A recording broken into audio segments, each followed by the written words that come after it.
সমন্বয় পরিষদের শিক্ষকদের এই লাগাতার অবস্থান কর্মসূচিতে উপস্থিত শিক্ষক কর্মকর্তা কর্মচারী বৃন্দ এবং মাইকে যতদূর যারা শুনছেন, আশপাশে অনেকেই প্রোগ্রাম করছেন। কিছুক্ষণ আসার পথে দেখে আসলাম আরো শিক্ষকরা, নন এমপিওভুক্ত শিক্ষকরা এমপিও ভুক্তির জন্য দাবি দেওয়া জানাচ্ছেন। প্রত্যেককে আমার সালাম এবং শুভেচ্ছা, আসসালামু আলাইকুম। বিশেষ করে প্রতিবন্ধী স্কুলের শিক্ষকরা এখানে রাজপথে দাঁড়িয়েছেন আপনাদের বিদ্যালয়গুলোর স্বীকৃতির জন্য। এটা আমাদের জন্য অত্যন্ত দুঃখজনক এবং দুর্ভাগ্য। আপনারা জানেন যে আপনাদের এর আগে কচিকাচার মেলার একটি প্রোগ্রামে আমি গিয়েছিলাম আপনাদের দাওয়াতে। সেখানেও গিয়ে আমরা বলেছিলাম যে আপনাদের এই দাবি দেওয়া আদায়ে আমাদের জায়গা থেকে সর্বোচ্চ আন্তরিকতা থাকবে।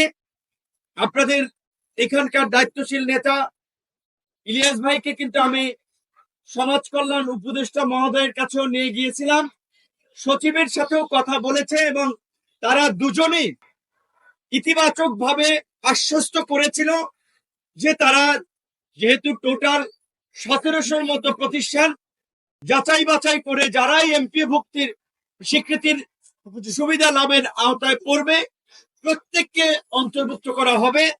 সেটাও প্রায় 15-20 দিন আগে। হয়তো কিছু ক্ষেত্রে কিছু কাজের একটু প্রসিডিং এ সময় লাগে, কিন্তু আমার মনে হয় যেহেতু আপনারা তো আর নতুন হঠাৎ করে দাবি দেওয়া জানান নাই, অনেক আগে থেকেই দাবি দেওয়া জানিয়ে আসছেন, সরকারের সর্বোচ্চ গুরুত্ব দেওয়া উচিত।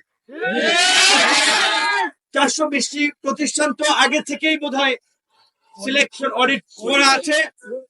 আমরা সমাজ কল্যাণ উপদেষ্টা সহ সংশ্লিষ্ট কর্তৃপক্ষকে অনুরোধ জানাবো দ্রুত সময়ের মধ্যে আপনারা এই 1700 প্রতিষ্ঠানের মধ্যে 420টা সহ যারাই কোয়ালিফাই করে তাদেরকে আপনারা স্বীকৃতি দিয়ে এবং প্রতিবন্ধী বা বিশেষ চাহিদা সম্পন্ন মানুষদের শিক্ষা একটা অগ্রণী ভূমিকা পালন করেন। বিশেষ করে এই সরকারের বিভিন্ন দায়িত্বশীলদের মধ্যে শারমিন আপা নিজেই অনেকদিন ধরেই এই সেক্টরগুলো নিয়ে কাজ করেছেন। তার প্রতি আমাদের বিশেষ দাবি এবং অগ্রাধিকার থাকবে। কিন্তু আপনারা এখানে লাগাতার অবস্থান কর্মসূচিতে দাঁড়াচ্ছেন, পাশে শিক্ষকরা দাঁড়াচ্ছেন, এইটা আসলে 5ই আগস্টের পরে আমরা দেখতে চাই না এই চিত্রটা।